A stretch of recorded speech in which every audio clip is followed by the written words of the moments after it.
Como os índios e tais, eles valorizam a montanha como um local sagrado, que ela tudo oferece para a sobrevivência. E na derrubada das matas, para a construção das suas casas e na construção das roças, eles derrubavam muitas madeiras. Então essas madeiras eram aproveitadas e eles ocupavam o transporte fluvial para levar essas madeiras, e assim começou a história do transporte fluvial da nossa região até a sede do governo em Montenegro e na capital. Posteriormente começaram a levar também, além das madeiras, os produtos agrícolas. E assim começou a se desenvolver a história da imigração polonesa no Vale do Rio das Antas, também conhecido outrora e chamado como Vale dos Polacos. Eu tenho que é 76. Ele disse que é 876, acho que há. Mas eu acho que Nós temos em 76, existem algumas coisas assim, porque em 76 as provas que o senhor Vitor tem, que é o nosso grande baluarte, o nosso escritor, pesquisador, ele consegue na nossa região, então possivelmente ele tenha chegado no Porto dos Casais, né, em 1875, e depois aonde que vieram para essas paradas. Saíram para a região da colônia Dona Isabel, onde para a região litorânea também, Santo Antônio da Patrulha, e depois se espalharam pelo... Eles não tinham trajes poloneses, eles não tinham o seu artesanato, porque era proibido. O quadro de Nossa Senhora de Częstochowa, que está lá no Monte Claro, uma senhora trouxe... Ela pegou o avental, ela colocou a estampa no avental, colocou um forro por dentro, costurou e escondeu. E quando chegou aqui no Brasil, ela abriu o avental e tinha o quadro da Czarna Madonna, a Mãe Negra, a Nossa Senhora Czarna Escura, a Mãe Escura. Então, assim que ela trouxe e fizeram a estampa, o quadro. A Nossa Senhora de Częstochowa não existe imagem, somente o quadro. E no quadro não pode ser colocado o ouvido. São, na verdade, não sei se é uma lenda, enfim, isso são muito, nós não tínhamos ouvido. O seu Vitor diz, os poloneses. O seu Vitor diz assim que os poloneses vêm para o Brasil à busca da liberdade. Sim. Existe uma repressão grande lá na colônia. No Brasil, procede que os poloneses não gostavam muito de falar sobre a sua cultura, ou seja, a sua origem, procede isso? Pelo medo, né? Pela repressão, né? Os poloneses eles sofrem quando chegam no Brasil. Para vocês terem uma noção, o polonês sai da Polônia e vem em busca de liberdade. Ele quer liberdade, como falou o seu Vitor. Ele quer rezar, ele quer falar em polonês, ele vem em busca de terra, de liberdade. Quando ele chega, por exemplo, na Serra Gaúcha, na colônia, no Campo dos Bugres, o que acontece? As terras que eram destinadas aos poloneses, elas acabaram sendo desviadas para outros imigrantes, não poloneses. E aí esses poloneses, eles estavam no barracão dos imigrantes. Então surgiu um novo assentamento em São Marcos, que se tornou depois São Marcos dos Polacos. E durante esse período que ficaram no barracão, mais de 150 crianças morreram no barracão. E todas elas em torno de 10, 15 por dia. E iam sendo enterradas em valas, sem direito sequer uma oração. As hipóteses, um tifo que tenha tenha ocorrido aí no barracão, ou uma epidemia, que era uma outra, não lembro bem, ou um envenenamento do óleo fumegante do médico prático, que posteriormente foi investido pelos pais das crianças, alguns adultos também morreram. E esse doutor, chamado Dr. Ronca, teria voltado para a Itália e não mais permaneceu na região. Esse fato encontra-se no livro escrito por o padre Osmar Possamay, História de São Marcos. Isso está escrito e registrado lá.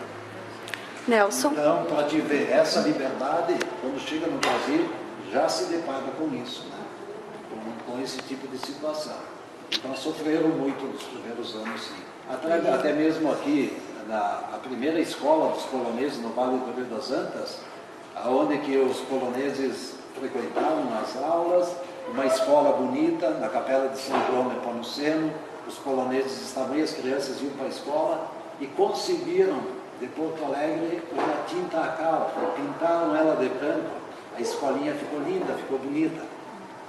E 2, 3 famílias não gostaram e disseram assim, Laze bella, laze bianca, alla stasera la femocena. La femocena. E queimaram a escola. E aí os poloneses da comunidade de São João Nepomuceno acabaram se deslocando e indo pertencer à comunidade e à escola da Natividade. Tiveram essas perdas. Então a gente encontra bastante coisas assim. Nós também encontra a mão estendida, né? De muitos italianos com poloneses que casavam também, né? E isso vale a pena também. O sofrimento existiu e saíram da Polônia em busca da liberdade, que não tinha mais liberdade lá. Por isso, até essa ausência da questão do artesanato, essas coisas foram durante vários anos.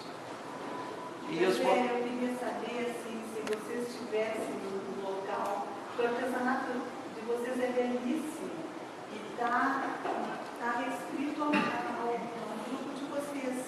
Nós tivemos vários cursos de artesanato em Bento ao longo desses 25 anos. O endereço oficial é na minha casa, as reuniões são lá na loja do senhor Gabriel e, infelizmente, essa questão em Bento Gonçalves está um pouco empobrecida em alguns anos ali, em valorizar essas entidades que já faz tanto tempo, que trabalham tanto pela cultura do município, e quem sabe hoje, né?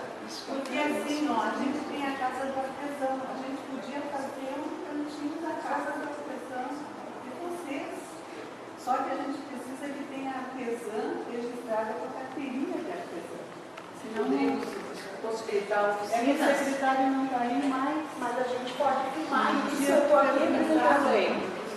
Podemos Eu filmar. acho que Bento Gonçalves é composto de muitas, não é só italiano.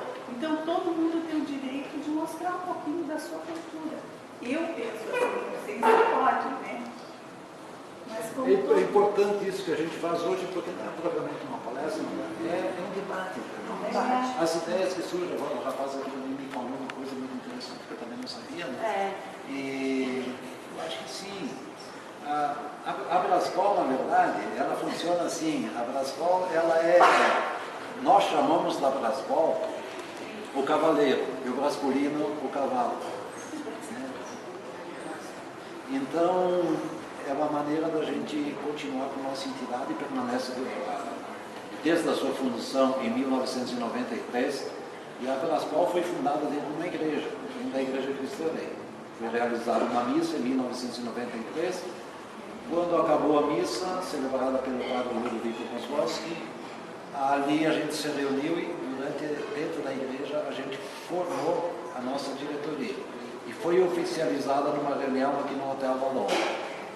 Com o início, a gente depois foi para a Polônia, fez cursos de culinária, folclore, mas a gente tem que ressaltar que o Hotel Valon foi, como o Mauro trabalhava aí, que foi o primeiro presidente, a Clissi, todas as festas que a gente precisava, o Hotel da Londra cedia todas as suas toalhas, copos, taças, enfim, foi uma ajuda muito grande para o início das atividades da Brascol. Quem sabe hoje a gente dava uma sementinha das artesãs e a gente começa a mostrar essa maravilha que vocês fazem.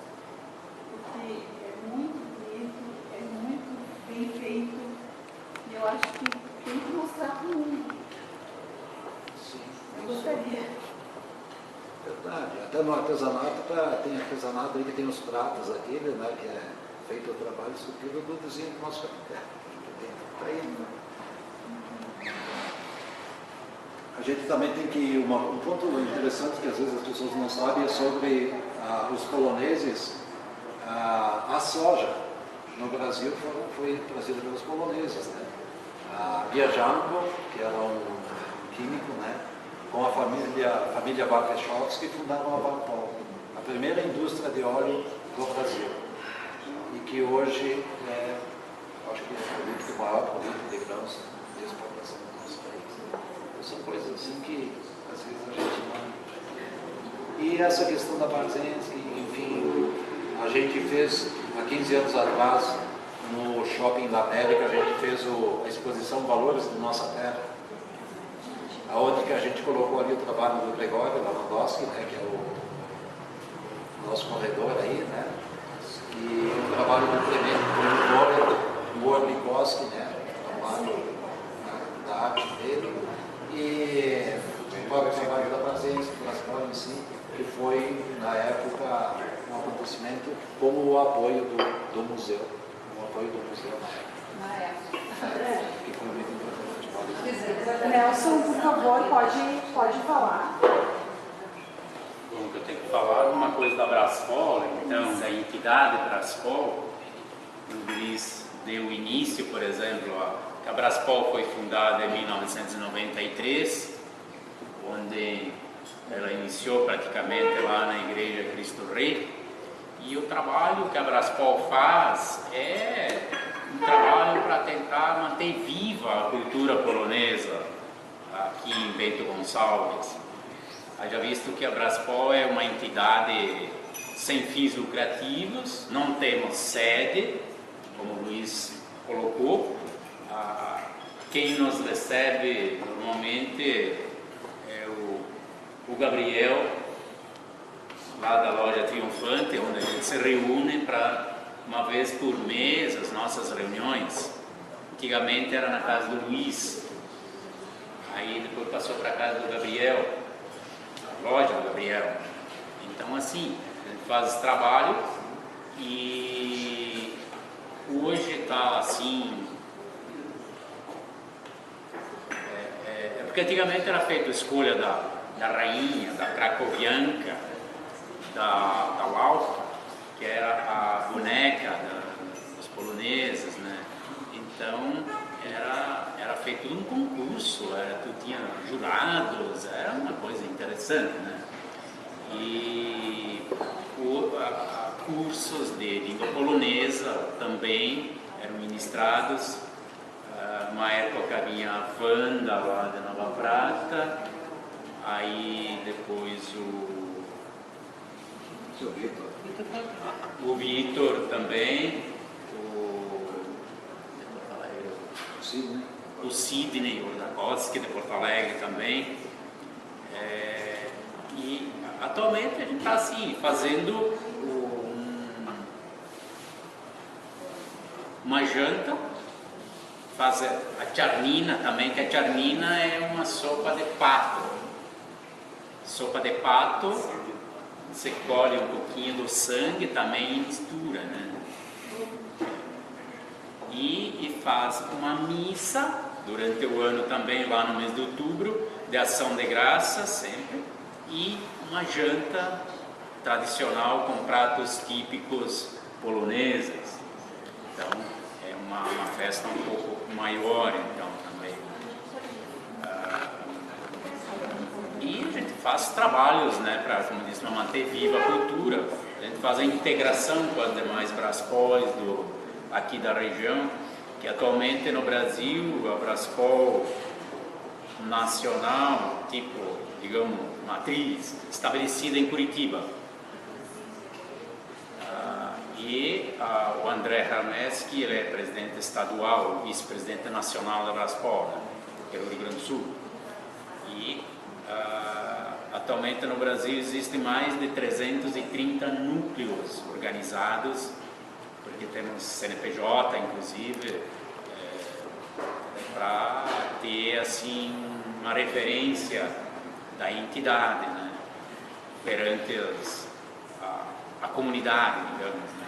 Aqui na região temos aqui Bento Gonçalves, Nova Prata, tem Veranópolis, tem Nova Roma, Caxias, e a gente faz uma integração. Quando eles fazem a festa, a gente vai, e quando eles fazem aqui, eles vêm até nós também, então a gente faz uma integração. Então, eu não sei desde agora. Poderíamos ter a colega estava dizendo aqui, ó, um restaurante polonês. Sério? Não é? Poderíamos ter.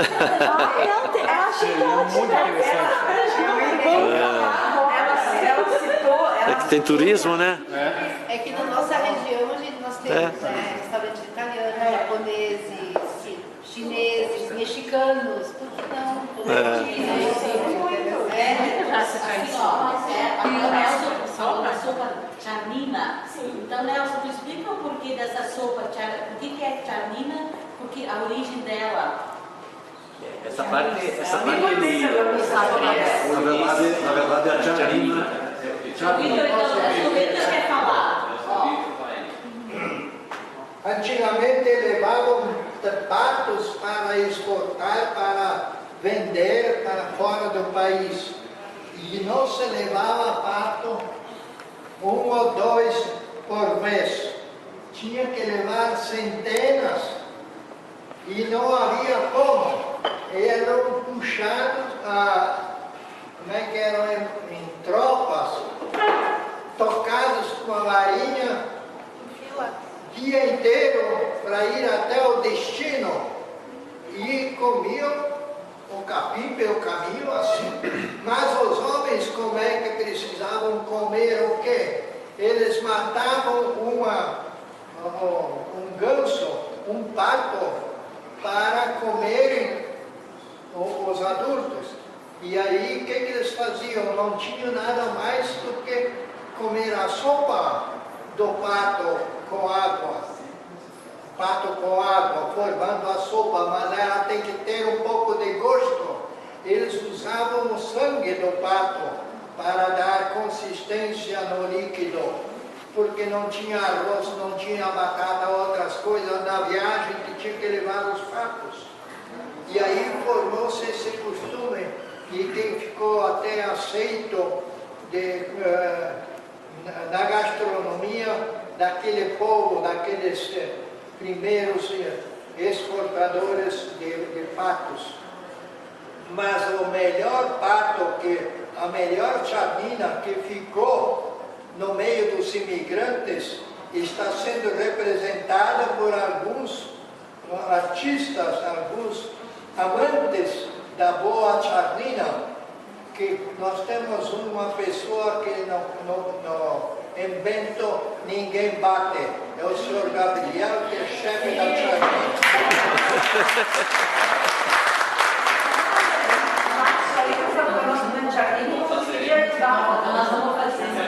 E tem mais uma. Estive comendo charnina por uma casualidade na Polônia. Era uma água colorida. E aí quem quer experimentar, ele prometeu fazer uma charnina para algumas pessoas convidadas que querem experimentar, que ele sabe fazer a melhor charnina.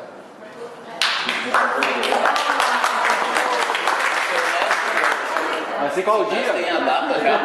A princípio não temos a data, o dia definido ainda, mas no mês de julho, Opa! Não nos esqueça. provavelmente julho,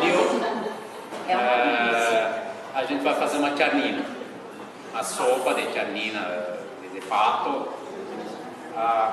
Então, assim, até todo ano, esqueci antes da charnina também, mas todo ano, já há alguns anos, a gente está fazendo para uma quantidade reduzida de pessoas, né? Porque se a gente faz para uma quantidade, digamos, faz lá para 300 pessoas. Não tem.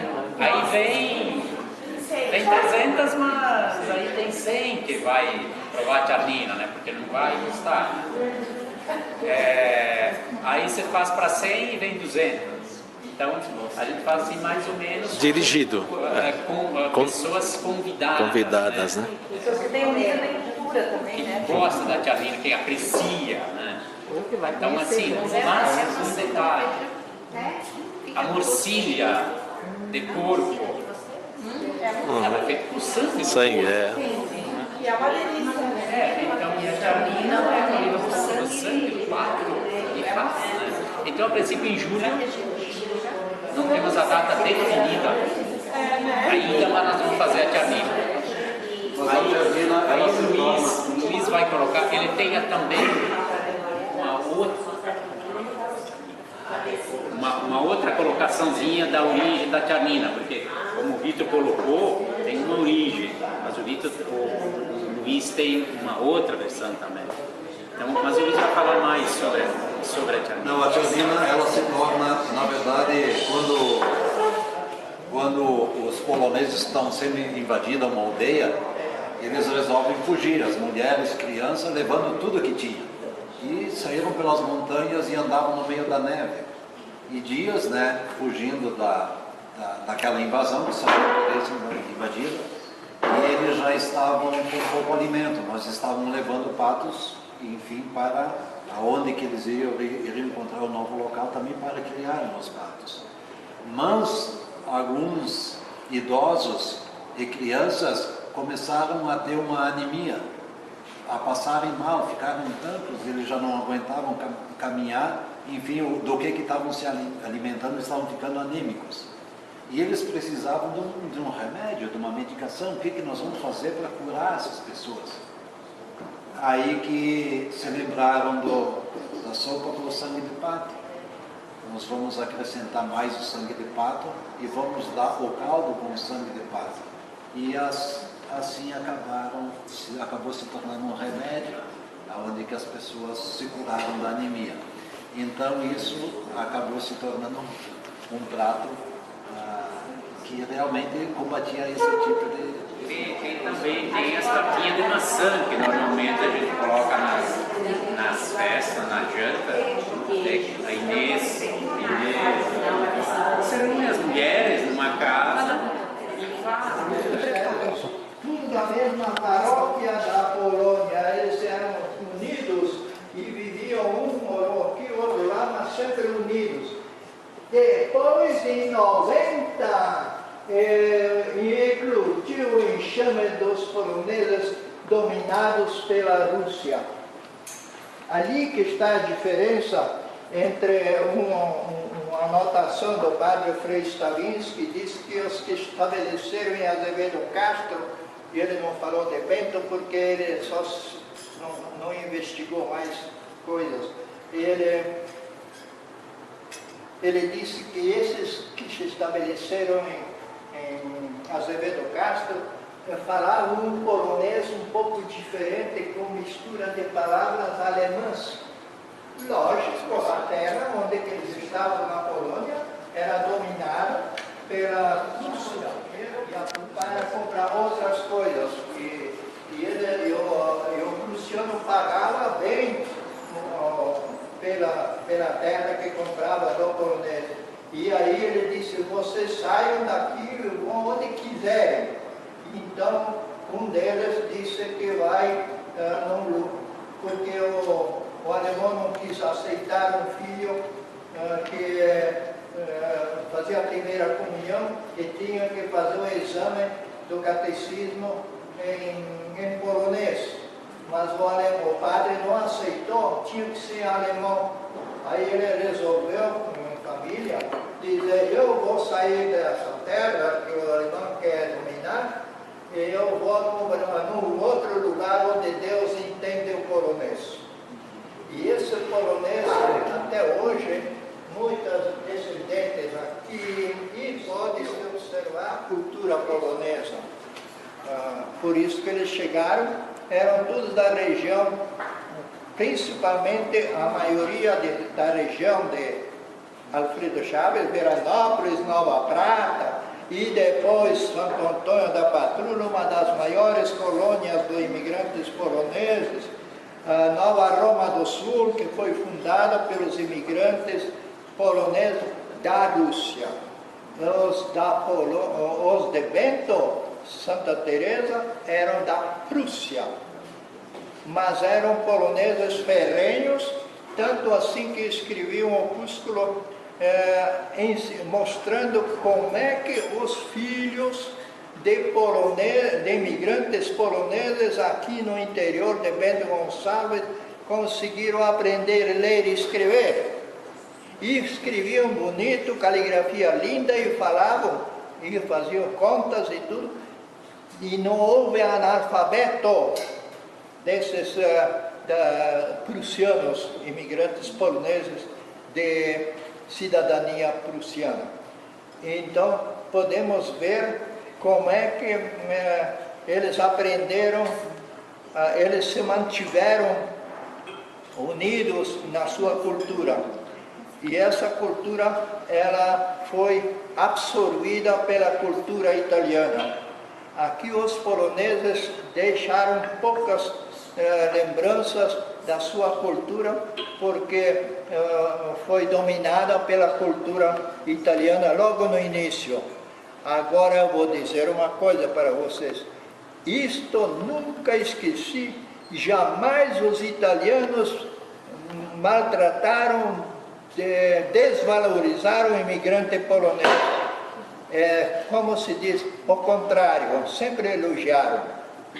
Não é assim como muita gente diz, que são isso, são aquilo, são tudo gente diferente, como dizem, mas não são diferentes, são iguais, só cultura diferente. Eu só gosto de falar quando alguém me faça perguntas, porque eu dizer, eu diria muita coisa, tudo misturado, mas façam perguntas que eu faço questão de aproveitar a oportunidade de esclarecer o que eu preciso, que o Bento Gonçalves não tem que ler, mas não lê por causa que a internet não traz o que eu escrevi. Por favor. Boa noite, pessoal, com um prazer enorme estou com vocês, tá?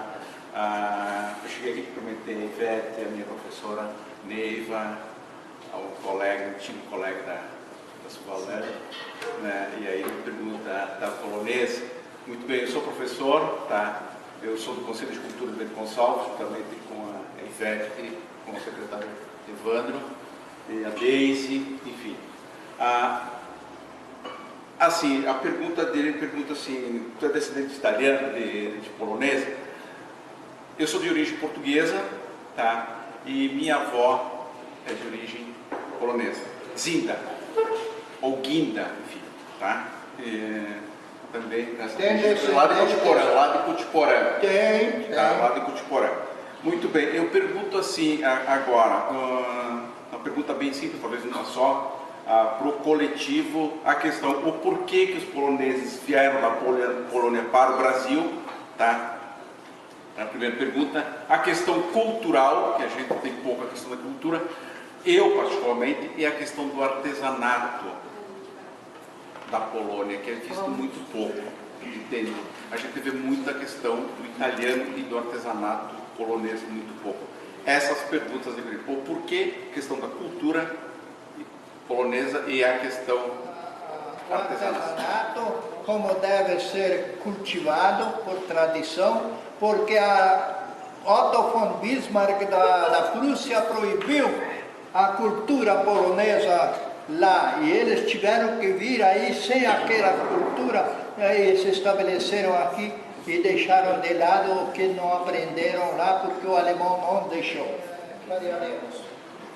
Quantas famílias foram morar lá em Santa Teresa? Lá em Santa Teresa foi diferente a história de quantidade, por causa que muitos aceitavam, mantinham duas famílias numa casa só, e eles ficavam temporariamente e depois se mudavam para outras regiões, trocavam de residência, mas em média Santa Teresa, os padres missionários que controlavam os fiéis, na época eles passavam uma vez um ano, outra vez outro, tiravam a média e o máximo que eu consegui é 80 famílias em Santa Teresa, 20 famílias em Faria Lemos e 40 lotes habitados em Cotiporã.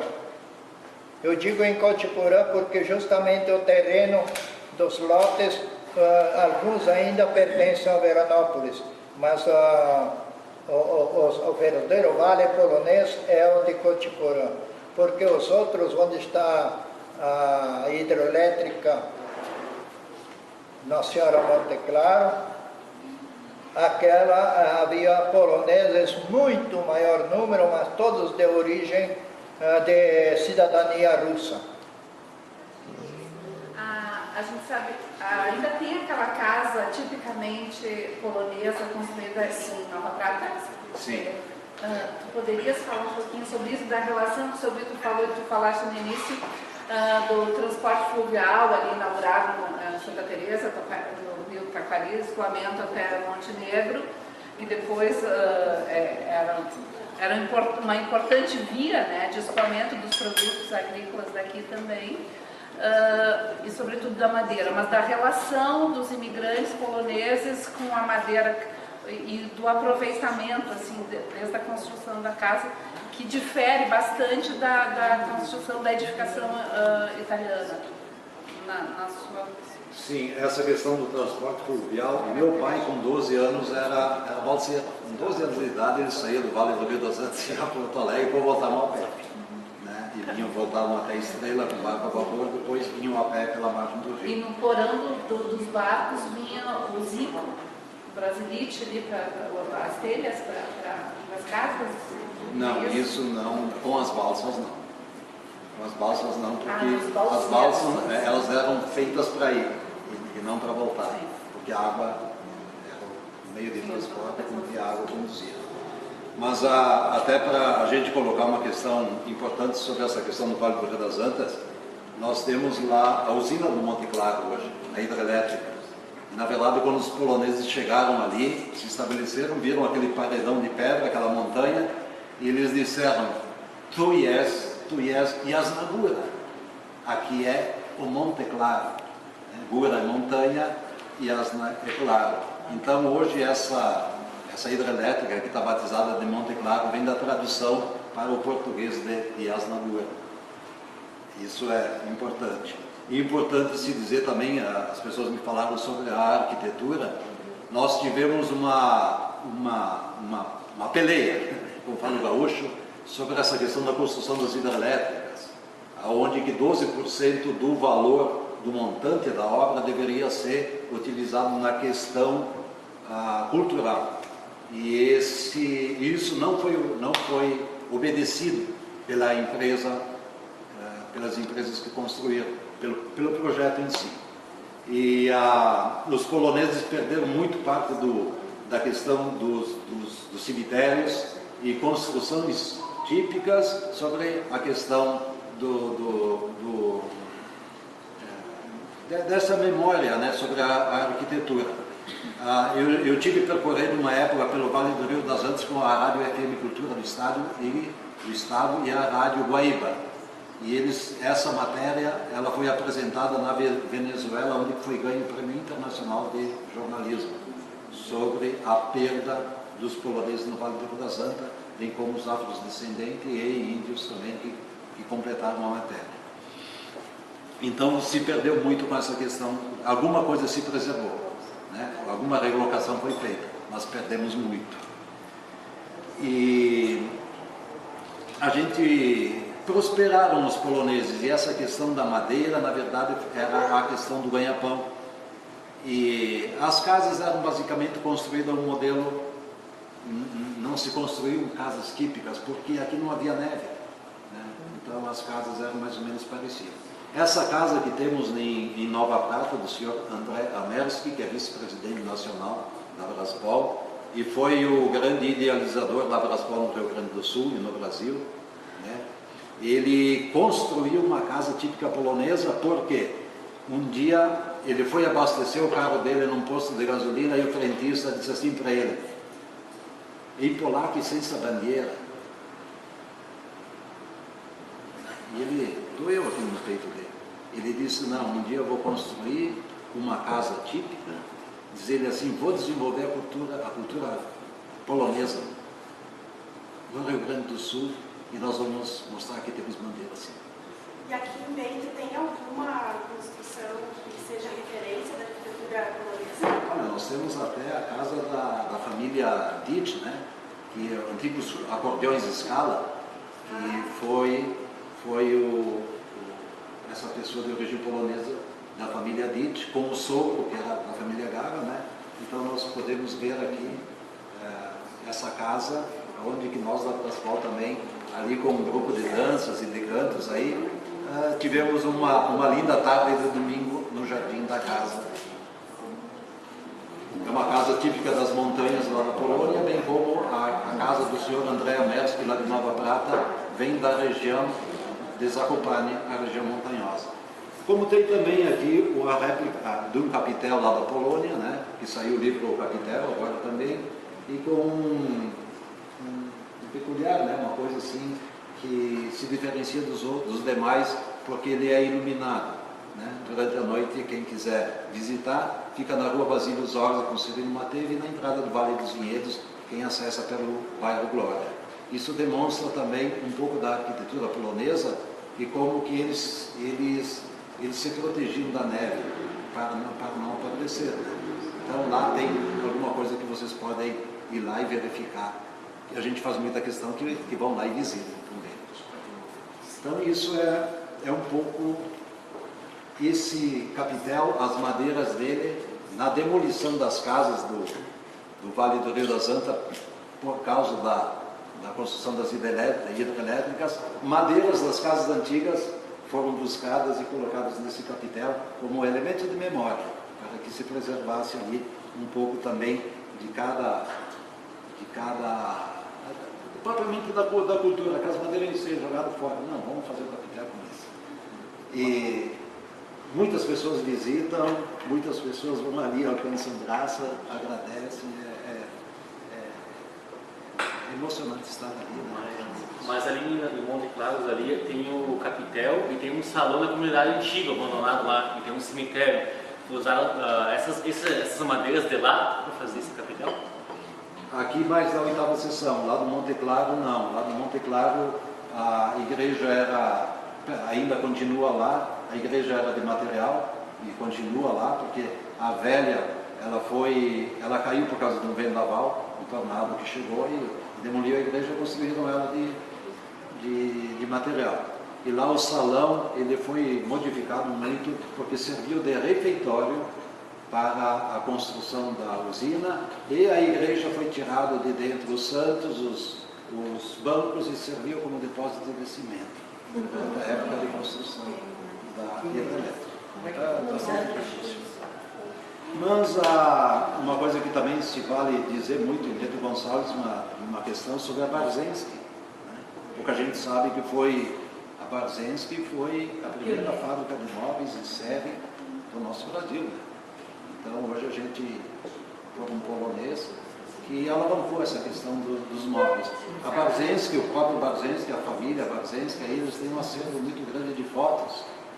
E eu acho que valeria a pena até a gente, como Brasfol, tirar essas fotos. Nós não temos uma entidade, uma sede. Nós não temos uma sede para construir um museu. Eu acho que o próprio município, tendo um interesse, né?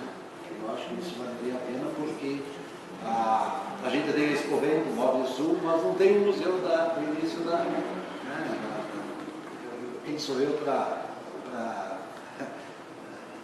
interferir nisso? O Museu de Bento é chamado de Museu do Imigrante, não parece que é o Museu do Italiano, né?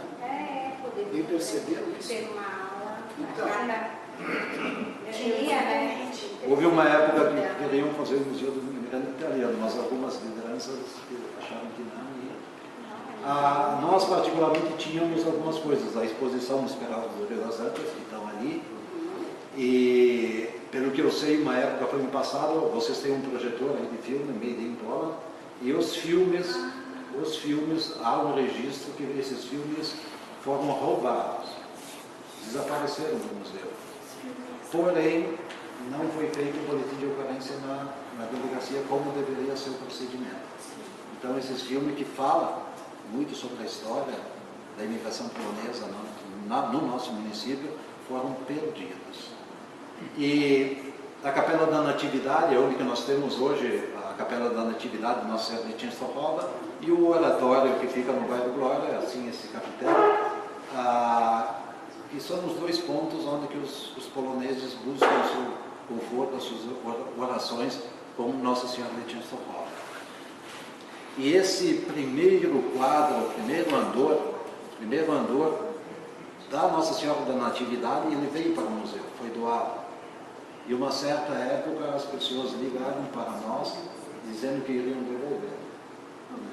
E nós recebemos de volta, isso foi para o Hotel Zame, e o hotel fechou, enfim. E aí esse andor veio para a minha casa e eu acabei desmontando ele todo. Eu fiz uma restauração e hoje ele se encontra à disposição do município, porque ele está na minha casa, mas não me pertence. Mas a gente não tem um local. Gostaríamos que voltasse para o museu. Com certeza. Já podemos depois pensar sobre isso. Eu queria fazer uma pergunta, eu acho que tem que ser uma mulher para me responder. Eu queria saber se vocês conservam o artesanato. Tem essa artesanato, cultura, e por quê? Agora não tive a resposta até agora. Vai vir. Calma. Vai vir. Então eu vou tirar algumas coisas da minha maleta que eu trouxe de casa. Mas essa é É que, na verdade, o artesanato era considerado vagabundagem, né? Os italianos também, não faziam nada, né? Não era considerado ser a mais artesanato. Eu sei que isso deve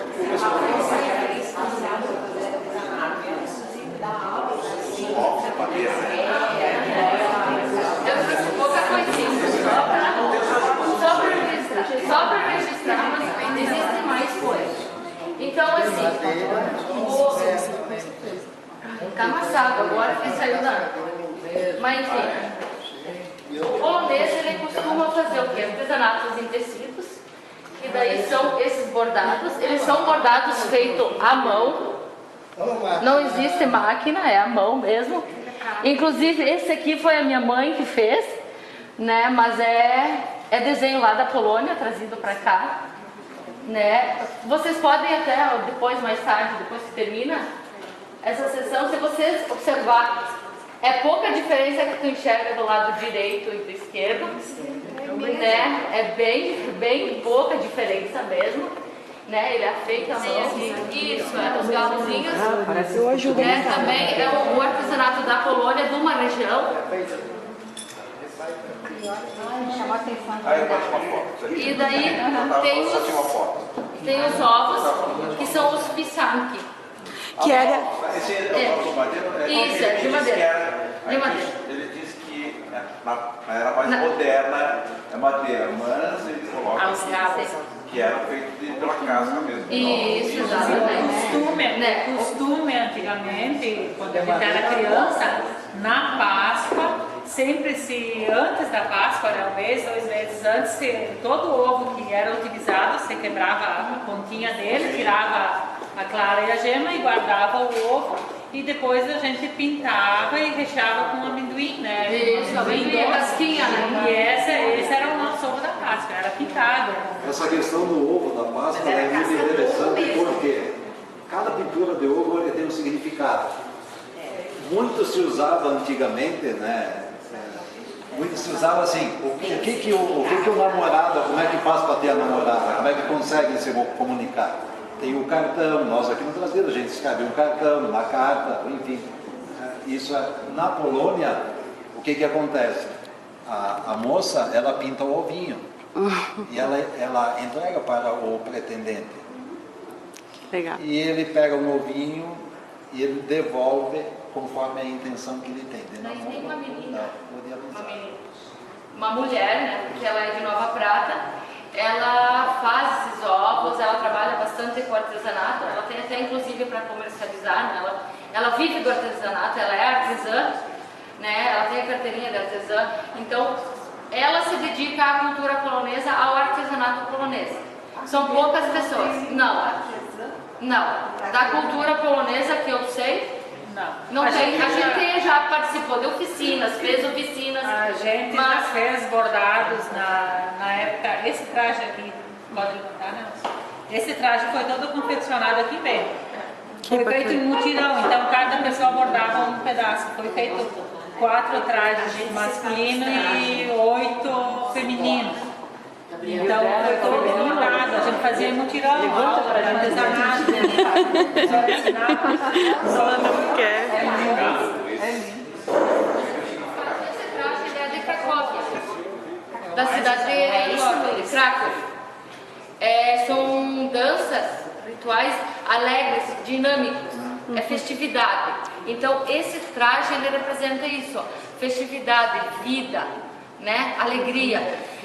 No caso tem as cores, tem o vermelho, o azul, enfim, a saia da menina, ela é todo estampado, florido, né? Então é vida, e é da região de Cracóvia. Podiam esses irmãos comandarem aquela tribo. Então eles se dividiram, esses 3 irmãos.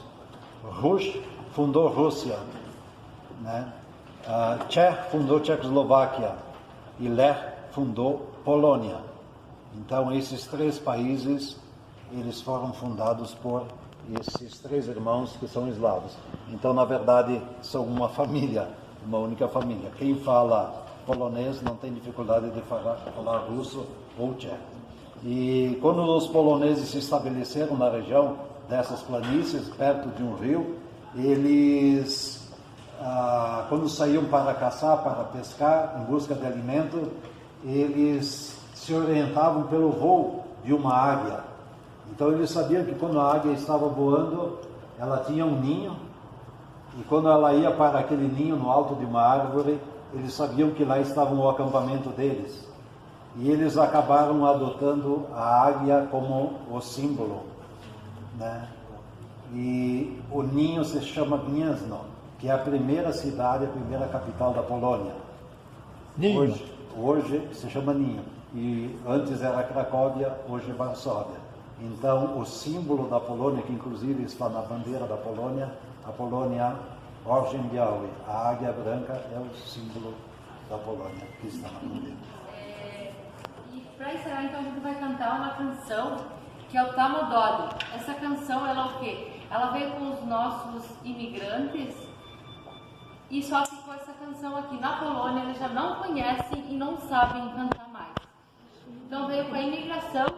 E nós, então, vamos cantar e agradecer a vocês, todos aí, que vocês estão prestigiando. E nesse agradecimento, nós gostaríamos de colocar também a entidade dos afrodescendentes, ou o poder público, o museu, as entidades de italianos também, né, que a gente sabe que é os que representam. E gostaríamos de dizer para vocês, usem e abusem da Brascom. Estamos à disposição. Obrigada. Quero agradecer principalmente a Deise que veio lá na casa da Andreica e que nos proporcionou esse encontro. Se tivesse a Deise, a gente estaria estava em casa. Obrigado. Fazendo alguma coisa. E assim é o primeiro de muitos, né? E a associação agradece vocês que saíram de casa na segunda-feira para prestigiar esse evento, né? Exatamente. Vocês que... outra coisa, eu chamo ela de Andreica, né? Vocês viram que é Andréia, mas Andreica é polonês, né? É Andreica. E é para limpar. Tamo dobry, tamo warti, tamo dobry, tamo warti, biją Polski świat, to warti, biją Polski świat, to warti, biją Polski, ziemia jędzi, biją Polski, ziemia jędzi, bluza Polski,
Que eram surradas pelos alemães, pelos prussianos, porque não queriam estudar polonês. Então os professores chegavam naquele tempo com varas de marmelo e surravam as crianças. E além disso, eles então perseguiam os velhos também. E até os velhos recebiam pauladas pelos prussianos, porque eles estavam querendo o polonês e os prussianos proibiam. E essa homenagem para essa ocasião, essa efeméride triste, essa canção surgiu e ficou cantada há muitos anos, na época quando houve a germanização, foi proibida lá. E nessa época da germanização, eles chegaram no Brasil sem ela ser cantada lá, porque lá ficou proibido. Mantiveram aqui no Brasil. Agora a Braspol conseguiu recuperar quem sabia cantar, e hoje a Braspol, em todo o Rio Grande do Sul, forma praticamente que não saiu como hino nacional da Braspol. Muito bonito.